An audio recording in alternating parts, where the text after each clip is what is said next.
Ooh, Um, yeah. um, hello, folks. Ooh, I'm This is sorry. Roger.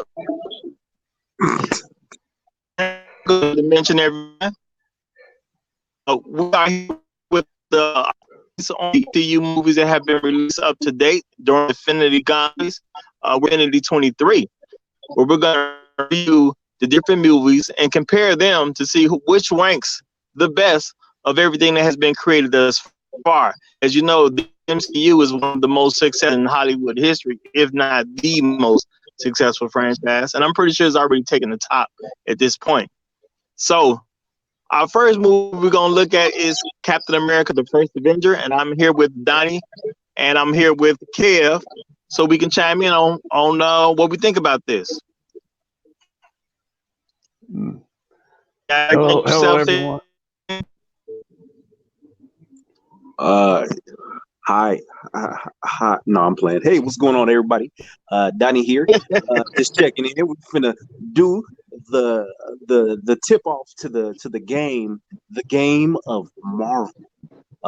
I'm ready. I'm excited, fellas. How are y'all doing today? Uh, I'm oh, good. I'm doing well, doing well. Okay, just a little bit of background on the movie. Captain America was the earliest, as far as time and when the events take place. Captain America was the first and the earliest period. It took place when we were in the war fighting the Nazis. Uh, we're really Hydra, led by Johann Schmidt, Who is and Johann Smith? as we can, the The Red Red Skull, Skull. the There Red you go. Skull. Yeah. Okay. Yeah. Red. This was about the development when we took Steve Rogers from a young, frail individual to becoming the super soldier. You know, the greatest soldier in American history throughout the Marvel Cinematic. And I like to say this was a pretty. When I first saw it, I was impressed with Marvel what to do with this film.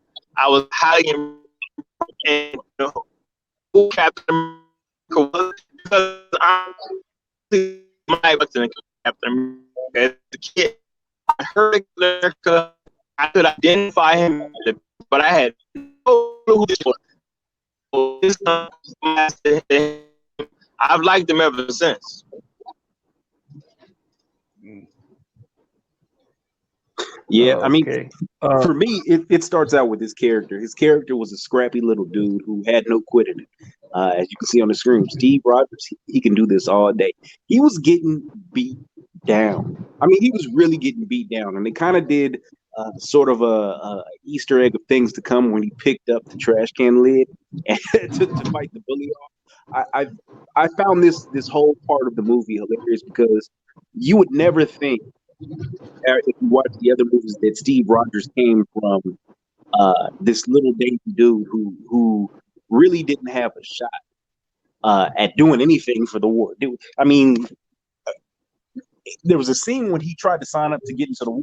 How many times did they say he tried to sign up? It was like 7 It was at least five. I remember at least times. five. Yeah. So I mean, this was a character who was scrawny, couldn't really do anything, and then he got the super soldier serum. But yeah, I mean, you guys take on that part? It was an Um. excellent take, Uh, in my opinion. Oh, go ahead, Kev. Go ahead. my take on it is this. Steve Rogers, little man, big heart, and it was physically manifested through the super soldier serum. Yeah, he wanted to, he was the scientist. I forget his name. I'm sorry. Was looking for a certain quality in a man. He didn't want the other guys because the other guys were bullies and they just didn't have that, so to speak, that it factor. And Steve Rogers was a special one.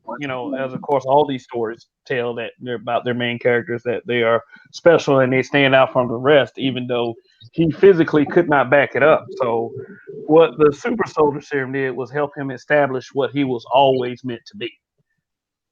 That's my take on it. Just because I mean, just because you're not the biggest, just because you're not the strongest, does not mean that you're not special. And Steve Rogers was just one of those guys that needed that edge to in order to become all he could be, basically. You know.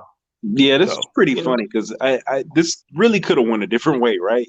I mean, Steve Rogers could have let the serum go to his head, and then he was like, "Well, you know what? I got muscles now. I'm gonna party with the chicks."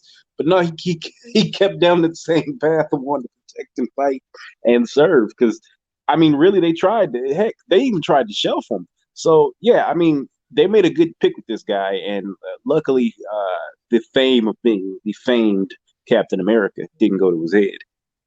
Yeah. well, you know, I will say let me say this real quick, Roger. One defining moment is when he hopped on the grenade. Period. He was willing to sacrifice himself and die to save lives. Everybody else ran for cover. He Absolutely. did. He sure did. He did. He jumped on that grenade, and he didn't even think about it. That was a hilarious scene because all the big bad strong men were cowering in fear, while little dainty Steve took the initiative and tried to stop that bomb. What I think this movie showed was the even before Steve took that serum, which made him the epitome of human health. He was already the epitome of mental health when it comes to humanity. He was a great man as far as being there for people in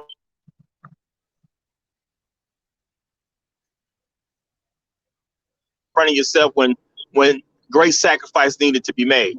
So he was the greatest on multiple levels once he had the serum. But basically, like in his heart, he was already the greatest. And I think this movie did Yeah. a great job of fleshing that out. Hmm. Yeah. So let's talk about a couple of key moments in the film. You know that sent ripples through the MCU. Number one, the importance of the character Agent Peggy Carter. How she played into Steve's development as a character and as the hero that the MCU needed.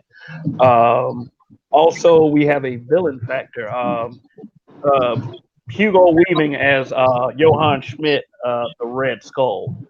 He also took a version of the Super Soldier Serum, but it hideously disfigured him to the point where he had to wear a mask, and when he was being more diplomatic. But when he was being all evil and nefarious, the mask came off, and there was the bald red skull looking guy, who was aptly named the Red Skull. Um, Hydra was the organization that he ran, and Hydra would have an impact, especially through the Captain America films. Um, And so, really what do you throughout think all as of them. far as and yeah, really throughout all of them? So, where do you think did the Red Skull, was he the villain? Like, was he one of the better MCU villains? Was he kind of mad? Was he kind of, because MCU had a villain problem for a while, so we might as well start it right here with the Red Skull. How does he stack up as far as the other villains? I mean, he's the leader of Actually, a powerful. Go ahead. that Red Skull actually had me anticipating seeing him again.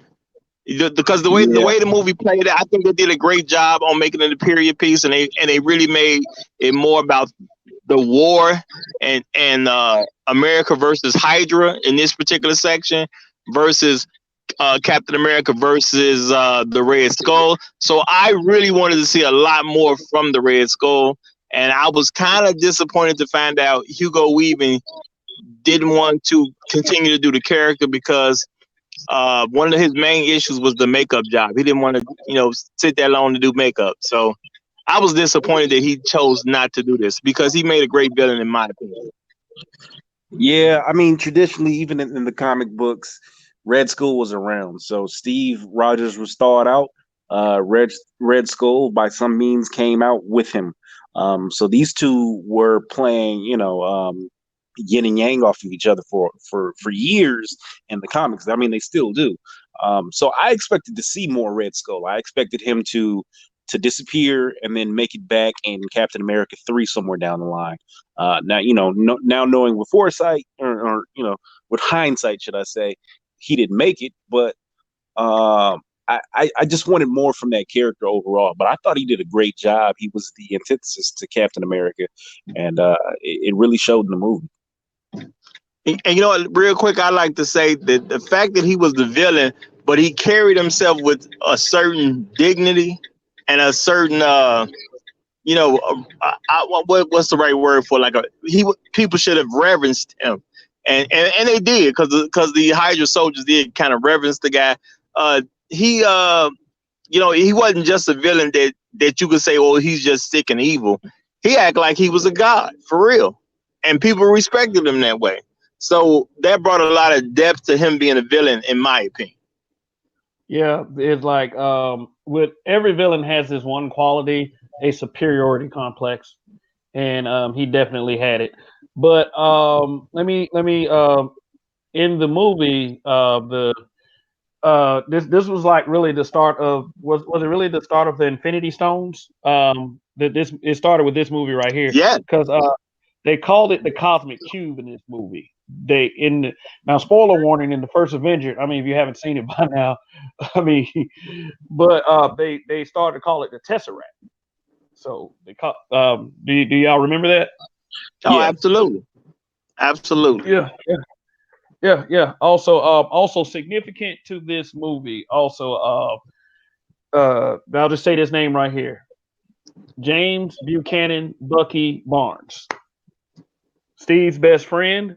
Actually was in the military longer than him because he didn't have to take a super soldier serum to be a really an average sized male. Um, it was yeah, he wanted Steve and Bucky wanted to fight for their country. But significant to this movie was That's and good. this is strong quote. Go ahead. Now, I was gonna say, yeah, because this really was the beginning of a story of two great friends who did believe in the right thing and fighting for their country. You know, that storyline is gonna play through in other movies as well. So, and you don't think about it, but this was the beginning of the story of these two great friends who will be around a long time to fight for what's right. Yeah. So yeah, the apparent death of Bucky, yes, does have a long-lasting effect throughout the MCU films. But you will see, you after this film, you would have seen Bucky again, but coming back as a new character. But that'll be covered in the next time we talk about a Captain America film. Um, anyway, I would guess that because of the super soldier serum, he was able to survive being frozen for what is it, 70 plus years in the MCU timeline. Right. Yeah. That the super serum made him the peak Yeah, physical specimen. Right. So when he got frozen, his body was able to withstand the cold, and it just slowed. It basically did him like a piece of meat. You know, you stick a piece of meat in the freezer, you can pull it out a couple months later. In this case, years. Mhm. Yes, and think about the last person he spoke to before he went into the ice was the love of his life. Keeping a tight grip on the locket with her picture in it, which will also be seen again throughout the MCU films. Yeah. and If that you only too. knew. If she only knew that she had a new dude 2 weeks later. 2 weeks. She showed up Well, to she his did, funeral. right. She did marry somebody else that he saved. You know, that's what they said. Mhm. But they do have that television show Agent Carter to fill in all those blanks for you. And that's another special thing about the MCU, how everything interconnects as far as the movies and even the television shows. And just to throw this out there, the everything television except for what's being in production for Disney Plus is being absorbed, which means that like maybe 80 or 90% of those shows, they're going to be the first time and the last time you see them in production. I think, except for something like in the Agents of Shield continuity, they're going to keep that going. But everything else, Marvel, like on Hulu and Netflix, I don't think they're going any further with that. But the So Agent Carter Marvel. show, yeah, very important. Go ahead. So from my understanding, Agents of Shield is done. Agents of Shield they had a lot of issues with Agents of Shield in terms of because at first it was on point to be right with the story of the MCU, the Infinity 23, right? And then they Yeah. had some issues going left and right. Somewhere around the time they brought in Ghost Rider, that's when it kind of went haywire for them. But I know on Hulu, they're keeping Hulu. That show is going to keep broadcasting. But yeah, I think everything else has been scrapped. What's the show on Hulu? The Outcast, or it's with the kids, the teenagers. It's something like that. Yeah, but that show is gonna keep going. Otherwise, I think they've scrapped Agents of Shield. All I right. don't. I haven't heard anybody talk about Agent Actually, Carter I in a while. think if it wasn't something that Kevin Feige was head of, it may not even continue to count as MCU canon. Yeah, That might be what the they've situation is. everything on like Netflix is scrapped. Yeah, although I did enjoy it, but yeah, I think they pretty much got rid of everything on Netflix. It's pretty much everything starting anew for their $1 million budget on each show on Disney Plus. Well, they should be But good. They Disney should Plus, be good. yeah, Disney Plus could probably do a lot better with Marvel properties than Netflix can. And I mean, it's not like Netflix did a bad job. I did enjoy Luke Cage. I enjoyed Daredevil. I enjoyed The Punisher. I enjoyed season 1 of Jessica Jones. Um, yeah, they did pretty good. But I mean, Wow, he skipped from what Iron I've Fist. seen the MCU, I think they can do better. You completely skipped Iron Fist there. Wasn't a fan? Wasn't it? No, not at And all. Iron Fist. Oh, Iron Fist. Oh, my bad, Finn Jones. Iron Iron Fist is alright, man. Iron Fist is alright, but it's like, are you looking forward to another season of Iron Fist? You Like, know I would what? have liked to see how the story played out with The, the energy guns, but yeah. So when he brought out the guns, because he got the guns from his dad, that's where I was like, okay, season 3, I'm game. I'm ready. Season 2, I was real disappointed. I'll say that when he gave up his powers, I was just like, what are we doing here? What's going on? What is this about? and the villain, and the Well, villain, your boy, his best friend, like scorn girlfriend attitude. Like, I didn't like that. I Yeah, thought that that was they would show more a more badass archetype. This guy wasn't double convinced. free. I wouldn't have known this guy was dangerous just by looking at him. well, unfortunately, anything that's outside of the 23 movies released so far looks like it's just going to be a total wash on all those things. So, yeah, there was definitely some interesting stories going on, but who knows? Because I'm thinking they might recast these characters. Even though I like some of the people who were in some of these side shows, I like some of the actors they went with, but I'm pretty sure they're gonna recast everything because, like I said, it's anything that didn't fall under Kevin Feige's view. It looks like it's all getting washed. So Yeah, and then like, it's gonna be a I different really future. want to see. I really want to see how Luke Cage was going to play out. Like, I want to see Bushmaster return. I wanted to see Boss Luke Cage in action. I mean, that was something that I was actually excited about. I'm I gonna say mean, that Punisher. Good. No, what I was saying about the Punisher was that I think that they're in talks of keeping John Bernthal as the Punisher for the MCU.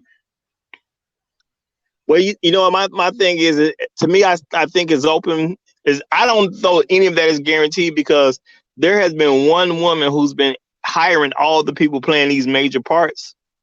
So I don't know that she hired any of the people on the TV side. So that's why I don't know if any of that is going to actually be retained. Is it, you know what I'm Yeah, saying? And yeah, then yeah. you know,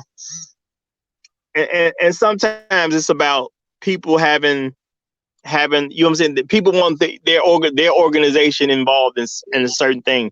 Like, you know, if you have a basketball team in Major League Sports, a baseball team, when a new GM comes in, he want his own coach, he want his own players, they want their own part of whatever their situation is. So that's why I say anything that was outside of Kevin Feige, I think anything outside of him is shaky at this point, and it's gonna be kept. where we are right now, if you look at it, Marvel is a huge franchise of thousands of characters at this point, right? So we But don't have our main just goal here is to deal with these movies right now, and we're gonna get them ranked from best to least and compare them movie to movie. And the first one that we went back and rewatched was Captain America, and soon this series will pick up again. We're gonna pick up with Captain Marvel, which was the next movie that happened in order of events, because we're going in order of events, not necessarily the order in which these movies were released. So uh, so at this point in time, Captain America is our top ranked movie because it's the only one that we're dealing with right now, and we're going to compare Captain America to Captain Marvel, and that'll happen very soon. So we do want fans to come back and check out the Infinity 23 as we go Marvel movie versus Marvel movie, seeing which ones are the best and which movies really should fall after rewatching them and giving them a fresh watch so we can see how they've impacted the rest of Marvel Cinematic Universe and going on to those different points that they went to. Okay. Okay. And the next broadcast will probably be done a little different because we're going to start ranking the films. Of course, we couldn't rank the film talking about only one film. So, so right now, Captain America: The First Avenger is numero uno. Will it last through the next broadcast? Maybe. The broadcast after that? Maybe. But who knows? We'll see when we get there. Please tune in the next time on the Black Dimension. Our Infinity 23. All right, fellas. Any last words before we cut this? Now, you know what? I like Captain America, so I would like to see him stay on top. But after we rewatch, because we are going to rewatch each film, so if the audience out there wants to do the same, you can as well. So I hope he's able to stay in front of Captain Marvel because I like Captain America, but we'll see after we rewatch it. yeah, nah, Captain America is not good. Nah, he's not going anywhere. If you like Captain Marvel over Captain America, we might have to have a discussion off air. Okay. Okay. And also, but also, let's save that part of the discussion for the next broadcast. And Donnie will be more than willing to thoroughly explain why he has this opinion. So yes, please tune in for our Captain Marvel broadcast when we continue this Infinity 23. All right. Anything else, fellas? No, that's it. We'll see you next time. We will see you next time. Happy I'm holidays. Kev. It's Donnie. It's Roger. The Black Dimension. We are out.